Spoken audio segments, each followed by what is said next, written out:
Hello guys, welcome back to our channel. This is me with Mallu episode. എപ്പിസോഡിന്റെ opening സീനിൽ ഇപ്പൊ ടോഡറോക്കയും ഇസുക്കും കച്ചാപ്പയ്യനും അവർ മൂന്ന് പേരും ട്രെയിനിങ് എടുക്കാനായി എൻഡവറിന്റെ അടുത്തേക്ക് വന്നിരിക്കുകയാണ്. എൻഡവർ ആണെങ്കിൽ ആൾക്കറിയാവുന്ന എല്ലാ കാര്യങ്ങളും അവർക്ക് പറഞ്ഞു കൊടുക്കും. എങ്ങനെയാണ് അവരുടെ പവർ ഉപയോഗിക്കേണ്ടതെന്നും ശത്രുക്കളെ കീഴ്പ്പെടുത്തി ജനങ്ങളെ എങ്ങനെയാണ് പ്രൊട്ടക്ട് ചെയ്യേണ്ടതെന്നുള്ള കാര്യങ്ങൾ വളരെ ഡീറ്റെയിൽ ആയിട്ട് അവർക്ക് പറഞ്ഞു കൊടുക്കും. ടോഡറോക്കി ഇമോഷണലായി അദ്ദേഹത്തോട് അടുപ്പിക്കാൻ ശ്രമിക്കുമെങ്കിലും അവനാണെങ്കിൽ ഒട്ടും തന്നെ അടുക്കാനായിട്ട് ശ്രമിക്കില്ല. അങ്ങനെ എല്ലാ കാര്യങ്ങളും പഠിച്ചും മനസ്സിലാക്കിയും അവരാണെങ്കിൽ ഇപ്പോ എൻഡവറിന്റെ അണ്ടറിലുള്ള ട്രെയിനിങ് അതങ്ങനെ മുൻപോട്ടേക്ക് കൊണ്ടുപോവാണ്. പ്രാക്ടിക്കൽ ആയിട്ടുള്ള കാര്യങ്ങളും അതുപോലെ തന്നെ എക്സ്പെക്ടേഷൻസ് ഒക്കെ വെച്ചുകൊണ്ടാണ് ആ ഒരു ട്രെയിനിങ് ഇപ്പൊ മുൻപോട്ടേക്ക് കൊണ്ടുപോകുന്നത്. അങ്ങനെ സീൻ കട്ട് ചെയ്ത ഇപ്പൊ വലിയൊരു ഓഫീസിൽ നിന്ന് ഒരാളാണെങ്കിൽ പണപ്പെട്ടിയുമായിട്ട് പുറത്തേക്ക് വരികയാണ്. അടുത്ത നിമിഷം ഒരു കള്ളൻ ആ പണപ്പെട്ടി എടുത്തുകൊണ്ട് ഉഷാറായിട്ട് ഓടും. കഷ്ടപ്പെട്ട ആളാണെങ്കിൽ സൂപ്പർ ഹീറോസിനെ ഒച്ചത്തിൽ വിളിച്ച് ബഹളം വെക്കുകയാണ്. അത് കേൾക്കേണ്ട താമസം നമ്മുടെ ആൾക്കാരാണെങ്കിൽ ആ ഒരു സ്ഥലത്തേക്ക് ഓടിയെടുക്കുന്നതിന് തൊട്ടു മുൻപ് ഇപ്പൊ എൻഡവർ അവിടേക്ക് എത്തി ആ കള്ളനെ പിടിച്ചു വലിച്ച് ആഞ്ഞടിച്ച് താഴെയിട്ട് ആ പെട്ടി മേടിച്ച് ഓർഡറിന്റെ കയ്യിൽ കൊടുക്കും. പണപ്പെട്ടി അതല്പം കൂടെ കെയർഫുൾ ആയിട്ട് കൊണ്ടു നടക്കാനായിട്ട് പറയും. നമ്മുടെ ചെക്കന്മാർക്കാണെങ്കിൽ ഭയങ്കര അത്ഭുതം. ആദ്യം അവർക്കാണ് ആ ഇൻഫർമേഷൻ കിട്ടിയത്. പക്ഷേ അതിനു മുൻപ് തന്നെ എൻഡവർ അവിടേക്ക് എത്തി ആ ഒരു പ്രോബ്ലം സോൾവ് ചെയ്യും. ഇത് പറഞ്ഞുകൊണ്ട് നിൽക്കുന്ന സമയത്ത് തന്നെ ഇപ്പൊ മറ്റൊരു പ്രോബ്ലം കൂടെ അറൈസ് ആവുകയാണ്. നമ്മുടെ ചെക്കന്മാരോടും പക്ഷേ സെക്കൻഡുകൾ കൊണ്ട് അവിടേക്ക് എത്തിയ എൻഡവർ ആണെങ്കിൽ അതും അവർക്ക് മുൻപേ തന്നെ സോൾവ് ചെയ്യും. എൻഡവർ ആണെങ്കിൽ നമ്മുടെ ആൾക്കാരോട് പറയും, ഇന്ന് നിങ്ങൾ ഒരുപാട് ട്രെയിനിങ് എടുത്തു, അതുകൊണ്ട് തന്നെ നിങ്ങൾക്കിപ്പോ റെസ്റ്റ് ചെയ്യാനായിട്ട് പോവാം. നാളെ വളരെ നേരത്തെ തന്നെ നമ്മുടെ മിഷൻ അത് ആരംഭിക്കും. അവർക്ക് മൂന്ന് പേർക്കും ആണെങ്കിൽ ഒരുപാട് അപമാനം തോന്നും. കാരണം അവർ മൂന്ന് പേരും കാര്യമായിട്ടൊന്നും തന്നെ ഈ ദിവസം ചെയ്തിട്ടില്ല. എൻഡവറിന്റെ പിന്നാലെ കുറെ നേരം ഓടി അദ്ദേഹം പറയുന്ന കാര്യങ്ങളെല്ലാം കേട്ടു. അതിനപ്പുറത്തേക്ക് ഒന്നും ചെയ്യാൻ അവർക്ക് കഴിഞ്ഞിട്ടില്ല. നമുക്ക് പയ്യനാണെങ്കിൽ മനസ്സിൽ ഉറപ്പിക്കും, ഉറപ്പായിട്ടും നാളെ മുതൽ ഞാൻ നന്നായിട്ട് ട്രെയിനിങ് എടുക്കും. അദ്ദേഹത്തിനെ കഴിഞ്ഞ് മുൻപ് ഓരോ ക്രൈം സീനിലേക്കും എത്തി ഞാൻ അവിടുത്തെ പ്രശ്നങ്ങൾ സോൾവ് ചെയ്യും. അവിടുന്ന് അങ്ങനെ സീൻ കട്ട് ചെയ്ത എൻഡവർ ആണെങ്കിൽ പെട്രോളിംഗ് ഒക്കെ കഴിഞ്ഞ് തിരികെ ഓഫീസിലേക്ക് എത്തിയിരിക്കുകയാണ്. അവിടെയുള്ള ജോലിക്കാരോട് എന്തെങ്കിലും പ്രധാനപ്പെട്ട കാര്യമുണ്ടെങ്കിൽ മാത്രം എന്നെ വിവരം അറിയിച്ചാൽ മതി എന്ന് പറഞ്ഞ് ആള് റെസ്റ്റ് എടുക്കാനായിട്ട് പോകും. അദ്ദേഹത്തിന്റെ മനസ്സിൽ ഇപ്പോഴും ഓക്സ് കൊടുത്ത ആ ബുക്കിലെ കാര്യങ്ങൾ തന്നെയാണ്. അദ്ദേഹം ആ ബുക്കിലേക്ക് തന്നെ നോക്കിയിരിക്കുമ്പോൾ ഇപ്പോ ഫോൺ ബെല്ലടിക്കും. ആള് കോൾ അറ്റൻഡ് ചെയ്യും. ഓപ്പോസിറ്റ് സൈഡുള്ളത് ആളുടെ മകളാണ്. ടോഡറോക്കിയും ഫ്രണ്ട്സും അവര് അദ്ദേഹത്തിന്റെ ഓഫീസിൽ അല്ലെങ്കിൽ അദ്ദേഹത്തിന്റെ അണ്ടറിൽ ട്രെയിനിങ് എടുക്കാൻ വന്നതറിഞ്ഞ് ഒരുപാട് സന്തോഷത്തിൽ ആ കാര്യം സംസാരിക്കാനാണ് അവളിപ്പോ വിളിച്ചത്. അപ്പോഴാണെങ്കിൽ ഒരുപാട് സന്തോഷത്തോടു കൂടെ ടോഡറോക്കി അവളുടെ അച്ഛനോടുള്ള ദേഷ്യമൊക്കെ ഉപേക്ഷിച്ചിട്ടായിരിക്കും അവിടേക്ക് വന്നതെന്ന് കരുതി ഇപ്പോ അവരെല്ലാവരെയും കൂട്ടി അടുത്ത ദിവസം ഡിന്നറിന് വീട്ടിലേക്ക് കൊണ്ടുവരാനായിട്ട് പറയും. അത് കേട്ട് എൻഡവർ ആണെങ്കിൽ ഇപ്പോൾ അദ്ദേഹം എപ്പോഴും കാണാറില്ല ആ സ്വപ്നം ആലോചിക്കുകയാണ്. അദ്ദേഹത്തിന്റെ മനസ്സിൽ എപ്പോഴും വരുന്ന സ്വപ്നം അദ്ദേഹത്തിന്റെ മക്കളും വൈഫും അദ്ദേഹവും എല്ലാവരും ഒരുമിച്ചിരുന്ന് ഭക്ഷണം കഴിക്കുന്ന ആ ഒരു സീനാണ്. അത് തന്നെ അദ്ദേഹം വീണ്ടും വീണ്ടും ആലോചിക്കും. ഇതിനുശേഷം എൻഡവർ ആണെങ്കിൽ ചെറുപ്പത്തിൽ ഹാപ്പി ആയിട്ട് കളിച്ചുകൊണ്ടിരിക്കുന്ന ടോഡറോക്കെ പിടിച്ചു വലിച്ച് പൊറഞ്ച അട്ടിച്ച് ട്രെയിനിങ്ങിന് വേണ്ടി വിളിച്ചുകൊണ്ടുവരുന്ന ഒരു രംഗം അത് ആലോചിക്കും. ആ സമയം ടോഡറോക്കയുടെ അമ്മയാണെങ്കിൽ അദ്ദേഹത്തിന് കാലു പിടിച്ചു പറയും, അവൻ ചെറിയ കുട്ടിയാണ്, ഇത്രയും ഹാർഡായിട്ടുള്ള ട്രെയിനിങ് അവന് കൊടുക്കാൻ പാടില്ല, അവൻ കളിച്ചു വളരേണ്ട സമയമാണ്. അതിൽ കലിയിളകിയ നമ്പർ 1 സൂപ്പർ ഹീറോ എൻഡവർ ആളാണെങ്കിൽ അവളെ ആഞ്ഞട്ടിക്കാണ്. അട്ടികിട്ടിയ ടോഡറോക്കയുടെ അമ്മയാണെങ്കിൽ അങ്ങനെ തെറിച്ചു വീഴും.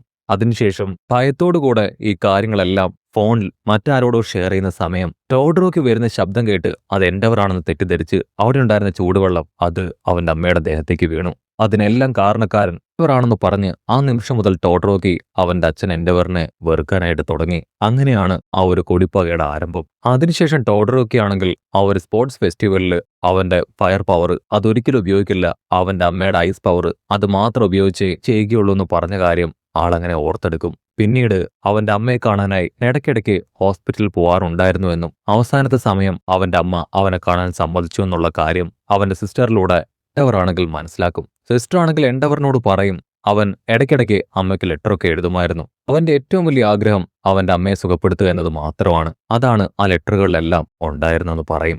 ആ സിസ്റ്ററിന്റെ ആഗ്രഹം എത്രയും വേഗം അവരുടെ ഫാമിലി പഴയതുപോലെ ആവണമെന്നാണ്. അതിനുശേഷം എൻഡവർ എൽഡർ സൺ അവൻ ഭക്ഷണം കഴിക്കുന്നതിനിടയിൽ എഴുന്നേറ്റ് പോയ കാര്യമാണ്, നിങ്ങൾ ഒരിക്കലും ഒരു നല്ല അച്ഛനല്ല, നിങ്ങളുടെ കൂടെ യോജിക്കാനോ കൂടിച്ചേരാനോ ഞാൻ ആഗ്രഹിക്കുന്നില്ല എന്ന് പറഞ്ഞ് എൻഡവറിന്റെ മുൻപിലൂടെ കാർക്കിച്ചു തുപ്പി കടന്നുപോയ ആ ഒരു സീനാണ്. അതിനെ സപ്പോർട്ട് ചെയ്ത ടോഡറോക്കെയും അദ്ദേഹം ഓർക്കും. ആ കാര്യങ്ങളെല്ലാം ഓർത്ത് ഇപ്പൊ അദ്ദേഹം ഒരുപാട് വിഷമിക്കുകയാണ്. അതിനുശേഷം മാസ്റ്ററിനോട് സിംബൽ ഓഫ് പീസ് എന്നാൽ എന്താണെന്ന് ചോദിച്ച ആ കാര്യം കൂടെ അദ്ദേഹം ഓർത്തെടുക്കും. അതായത് സമാധാനത്തിന്റെ ചിഹ്നം അതെന്താണ്. അതിന് മാസ്റ്റർ പറയും, സമാധാനത്തിന്റെ ഒരു ചിഹ്നമായിട്ട് ജനങ്ങൾ എന്നെ കണ്ടു. സത്യത്തിൽ നീ എന്നെ പോലെ ആവേണ്ട ആവശ്യമില്ല, നിന്റെ വഴി അത് വേറെയാണ്. നീ നിന്റെ പാതയിലൂടെ മുൻപോട്ടേക്ക് പോവാണെങ്കിൽ തീർച്ചയായിട്ടും നിനക്ക് വലിയ ഹൈറ്റ്സുകളിൽ എത്താൻ കഴിയും. ആ കാര്യങ്ങളെല്ലാം ചിന്തിച്ചിരിക്കുന്ന അതേ സമയം ഒരു എമർജൻസി കോള് ഇപ്പൊ എന്റർന് വരും. ആളവിടുന്ന് പോവും. കട്ട് ചെയ്ത ഇവിടെ ഏജൻസിയിൽ നമ്മുടെ ചെക്കന്മാരാണെങ്കിൽ വളരെ ഹാപ്പി ആയിട്ട് ടൈം സ്പെൻഡ് ചെയ്യുകയാണ്. അവരാണെങ്കിൽ അന്നത്തെ ദിവസം റിലാക്സ് ആയി കിടന്നുറങ്ങി പിറ്റേ ദിവസം രാവിലെ തന്നെ മിഷന് വേണ്ടി തയ്യാറാവുകയാണ്. ആ പച്ചമുടി പെണ്ണാണെങ്കിൽ ഇപ്പൊ നമ്മുടെ ആൾക്കാരെ കിട്ടുന്ന അവസരത്തിലെല്ലാം കളിയാക്കിക്കൊണ്ടേയിരിക്കും. റോക്കി ആണെങ്കിൽ കച്ച പയ്യനോടും അതുപോലെ തന്നെ ഇസുക്ക് പയ്യനോടും പറയും, ഇത്തവണ നമ്മൾ വിട്ടുകൊടുക്കാൻ പാടില്ല. എൻഡവറിന് കഴിഞ്ഞ് മുൻപ് നമ്മൾ പ്രോബ്ലംസ് സോൾവ് ചെയ്യണമെന്ന് പറയും. കച്ച പയ്യൻ പറയും, ഞാൻ നിങ്ങളെ പോലെ സ്ലോ അല്ല, ഞാൻ സ്പീഡിലാണ് പോകുന്നത്. നിങ്ങൾ രണ്ടുപേരുമാണ് സ്ലോ. അത് കേട്ട് നമ്മുടെ ടോഡറോക്കി ആണെങ്കിൽ അവനെ മൈൻഡ് പോലും ചെയ്യാതെ ഹീറോയോട് മാത്രമായിട്ട് സംസാരിക്കും. അതാണെങ്കിൽ കച്ച പയ്യന് ഒട്ടും ഇഷ്ടാവില്ല. ഹീറോ ആണെങ്കിൽ ടോഡറോക്കിയുടെ കയ്യിലേക്ക് നോക്കും. അത് അവൻ പവർ അൺലിമിറ്റഡ് ആയിട്ട് ഉപയോഗിക്കാൻ ശ്രമിച്ച് കയ്യിലിപ്പോൾ ഒരുപാട് പരുക്കുകൾ പറ്റിയിരിക്കുകയാണ്. കച്ച പയ്യനാണെങ്കിൽ അത് കണ്ട് അവനോട് പറയും, ഇതുപോലൊരു സ്റ്റോറേജ് സെറ്റ് ചെയ്യുകയാണെങ്കിൽ ഇങ്ങനെയൊന്നും സംഭവിക്കില്ല എന്ന് പറഞ്ഞ് അവനെ ഉപദേശിക്കും. ആ സമയം എൻഡവർ ആണെങ്കിൽ അവന്റെ അടുക്കലേക്ക് കടന്നു വരും. എൻഡവർ ആണെങ്കിൽ അവരുമായിട്ട് ഇപ്പൊ പുറത്തേക്ക് വരും. ക്വിക്കായിട്ട് ഡിസിഷൻ എടുക്കാനുള്ള സ്കില്ലാണ് നമുക്ക് ആവശ്യം. സമയം ഒട്ടും ഉണ്ടാവില്ല.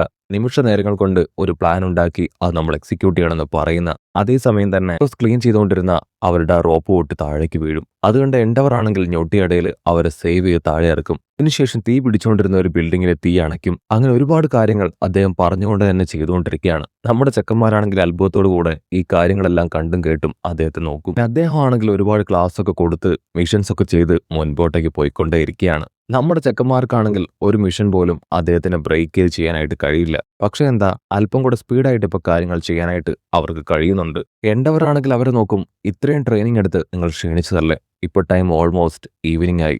എന്റെ മകൾ നിങ്ങൾക്ക് എല്ലാവർക്കും നല്ലൊരു വിരുന്ന് ഒരുക്കിയിട്ടുണ്ട്, നമുക്ക് അവിടേക്ക് പോവാന്ന് പറയും. നമ്മുടെ ചെക്കന്മാരാണെങ്കിൽ ശ്വാസമൊക്കെ വലിച്ചു വിട്ട് കിതച്ച് നിൽക്കുകയാണ്. ശേഷം അവരെല്ലാവരും ഇപ്പൊ എൻഡവറിന്റെ വീട് ലക്ഷ്യമാക്കി വരും. ടോഡറോക്കി ആണെങ്കിൽ കച്ച പയ്യനോടും ഇസുക് പയ്യനോടും പറയും, എന്റെ സിസ്റ്ററുടെ കുക്കിംഗ് അത് അടിപൊളിയാണ്, എല്ലാവരും ഫ്രണ്ട്സ് അല്ലേ, ഫ്രണ്ട്സുകളെ ട്രീറ്റ് ചെയ്യാൻ അവൾക്ക് പ്രത്യേക താല്പര്യമാണെന്ന് പറയും. കച്ച പയ്യനാണെങ്കിൽ തീർത്ത് പറയും, ഞാൻ നിന്റെ ഫ്രണ്ടൊന്നുമല്ല, എനിക്ക് ആരോട് ഫ്രണ്ട്ഷിപ്പ് ക്രിയേറ്റ് ചെയ്യാൻ വലിയ ഇഷ്ടമൊന്നുമല്ല. ഇവിടെ വീടിന്റെ മുൻപിലെത്തേണ്ട താമസം അവൾ ഡോർ തുറന്ന് അവരെല്ലാവരെയും അകത്തേക്ക് ക്ഷണിക്കും. ടോഡറോക്കിയുടെ സിസ്റ്റർ ആണെങ്കിൽ അവരെ എല്ലാവരെയും ഇൻവൈറ്റ് ചെയ്യും. ഞാനാണ് ഇവന്റെ സഹോദരി, നിങ്ങളെ എല്ലാവരെയും കാണാൻ സാധിച്ചതിൽ എനിക്ക് ഒത്തിരി സന്തോഷമുണ്ടെന്ന് പറയും. ഇസുക്കാണെങ്കിൽ ഓടി വന്ന് അവൾക്ക് ഷെയ്ക്ക് ഹാൻഡ് കൊടുത്ത് പറയും, ഞാൻ ടോഡറോക്കിയുടെ ക്ലാസ്മേറ്റ് ആണ്. അതിനവള് പറയും, അതെ, ഞാൻ ഇതിനു മുൻപ് കണ്ടിട്ടുണ്ട്, ടോഡറോക്കിയായിട്ട് നീ ഫൈറ്റ് ചെയ്തിട്ടില്ലേ? ഉടനെ ഹീറോ ആണെങ്കിൽ ഷോക്കായി, അയ്യോ ഇല്ല ഇല്ല, അതന്ന് അങ്ങനെയൊരു അത് എനിക്ക് പറ്റിപ്പോയതാണ്. അതിനവളാണെങ്കിൽ ക്യാഷ്വലായിട്ട് പറയും, അത് മത്സരമല്ലേ, അതിനെ ആ സെൻസിൽ എടുത്താൽ മതിയെന്ന് പറഞ്ഞ് അവരെല്ലാവരെയും അകത്തേക്ക് ക്ഷണിക്കും. കച്ചാപ്പയ്യനാണെങ്കിൽ ഇത് അത്രയ്ക്ക് ഇഷ്ടപ്പെടില്ല. അവളുടെ എൽഡർ ബ്രദറും അവിടെ ഉണ്ടാവും. അവളാണെങ്കിൽ അവനെ ഇൻട്രൊഡ്യൂസ് ചെയ്ത് കൊടുത്ത് അവളുണ്ടാക്കിയ ഭക്ഷണം എല്ലാവർക്കുമായിട്ട് വിളമ്പി കൊടുക്കുകയാണ്. അവരാണെങ്കിൽ ആ രുചികരമായ ഭക്ഷണങ്ങളൊക്കെ കണ്ട് ഒരുപാട് ഇഷ്ടത്തോടുകൂടെ അത് കഴിക്കാനായിട്ട് തുടങ്ങും. ഇസുക്ക് ആക്രാന്തത്തോടു കൂടെ ഓരോരോ ഫുഡ് ഐറ്റംസും വാരി വലിച്ച് തിന്നുകയാണ്. വാവ്, ഇത്രയും രുചികരമായിട്ടുള്ള ഫുഡ് ഞാൻ കഴിച്ചിട്ടില്ല. അതിന്റെ സിസ്റ്റർ പറയും, ഇതെല്ലാം ഞാൻ എന്റെ കൈകൊണ്ട് ഉണ്ടാക്കിയതാണ്. ഇവിടുത്തെ സെർവന്റ് സുഖമില്ലാതെ അവര് പോയി. ഞാനും എന്റെ എൽഡർ ബ്രദറും ചേർന്നാണ് ഇതെല്ലാം ഉണ്ടാക്കിയത്. എന്റെ എൽഡർ ബ്രദർ ഉണ്ടാക്കിയ ഫുഡ് അച്ഛൻ ഒരു തവണ റിജക്ട് ചെയ്തു. അത് കേട്ട് ഇപ്പോ എൻഡവറിന് വല്ലാത്ത ഷോക്ക് തോന്നും. എൻഡവർ ആണെങ്കിൽ ഇപ്പോൾ അവനോട് പറയും, അടുത്ത തവണ ഉറപ്പായാലും എന്റെ എൽഡർ സൺ ഉണ്ടാക്കുന്ന ഫുഡ് ഞാൻ കഴിക്കും, അതിനുവേണ്ടി ഞാൻ കാത്തിരിക്കുകയാണ്. അത് കേട്ട് അവനാണെങ്കിൽ ദേഷ്യപ്പെട്ട് അവിടെ നിന്ന് എഴുന്നേറ്റ് പോകും. അതിനെല്ലാം ശേഷം ഇപ്പൊ എൻഡവർ ആണെങ്കിൽ അവരെല്ലാവരും കഴിച്ച പാത്രങ്ങൾ അത് കഴുകി വെക്കുകയാണ്. ഇവിടെ ഇസുക്ക് പയ്യനാണെങ്കിൽ കച്ച പയ്യനോട് അവരുടെ വീട്ടിൽ നടക്കുന്ന ചില ഇഷ്യൂസിനെ കുറിച്ച് സംസാരിക്കും. കച്ച പയ്യനാണെങ്കിൽ ഓൾറെഡി ലാസ്റ്റ് സ്പോർട്സ് മീറ്റിന്റെ അന്ന് അവരുടെ വീട്ടിലെ ചില പ്രശ്നങ്ങൾ അത് ഒളിഞ്ഞിരുന്ന് കേട്ടതാണ്. മറ്റൊരു ഭാഗത്ത് ടോഡറോക്കി ആണെങ്കിൽ സിസ്റ്ററിനോട് സംസാരിക്കും, അദ്ദേഹം എത്രയൊക്കെ ചേഞ്ച് ആയാലും എനിക്ക് അദ്ദേഹത്തോട് ക്ഷമിക്കാനായിട്ട് കഴിയില്ല. എന്റെ അമ്മ ഈ അവസ്ഥയിലാവാനുള്ള കാരണക്കാരൻ അദ്ദേഹം മാത്രമാണ്. എന്റെ അമ്മ എനിക്ക് ലെറ്റർ എഴുതിയിരുന്നു, എല്ലാം ഓക്കെ ആയതിനു ശേഷം നമ്മളോടൊപ്പം ഹാപ്പി ആയിട്ട് ജീവിക്കാൻ അമ്മ വരുമെന്ന്. അതിനുവേണ്ടിയാണ് ഞാൻ കാത്തിരിക്കുന്നതെന്ന് പറയുന്ന ആ നിമിഷം ഇപ്പൊ കച്ച പയ്യനും നമ്മുടെ ഇസുക്ക് പയ്യനും അവർ രണ്ടുപേരും അവിടേക്ക് വരും. പയ്യനാണെങ്കിൽ ടോഡറോക്കിയോട് പറയും, എത്രയും വേഗം നമുക്ക് ഈ പ്ലേറ്റ്സ് കിച്ചണിൽ കൊണ്ടുവന്ന് വെക്കണം. ഞാൻ ഏകദേശം നിങ്ങളുടെ വീട്ടിലെ കാര്യങ്ങളൊക്കെ മനസ്സിലാക്കി, നിനക്ക് എന്തുകൊണ്ട് നിന്റെ അച്ഛനോട് ക്ഷമിക്കാൻ കഴിയുന്നില്ല എന്ന് അവൻ ചോദിക്കും. അത് കേട്ട് ടോഡറോക്കി ഞെട്ടും. എൻഡവർ ആണെങ്കിൽ അഗർബത്തിയൊക്കെ കത്തിച്ചു വെച്ച് അദ്ദേഹത്തിന്റെ ആ ഒരു ഫാമിലി അത് പഴയതുപോലെ അവൻ പ്രാർത്ഥിക്കുകയാണ്. കട്ട് ചെയ്താ ഇപ്പൊ ജയിലിൽ നിന്ന് ഒരു പ്രതി പുറത്തേക്ക് വരികയാണ്. അവനാണെങ്കിൽ ലെഫ്റ്റ് സൈഡിലേക്ക് നോക്കും. വലിയൊരു ബാനറിൽ നമ്പർ 1 സൂപ്പർ ഹീറോ അത് എൻഡവർ ആണെന്നുള്ള പോസ്റ്റർ അവൻ കാണുകയാണ്. അത് കണ്ട് അവൻ ടെററായി ചിരിക്കുന്നതോടു കൂടെ ഈ ഒരു എപ്പിസോഡ് അവസാനിക്കുന്നു.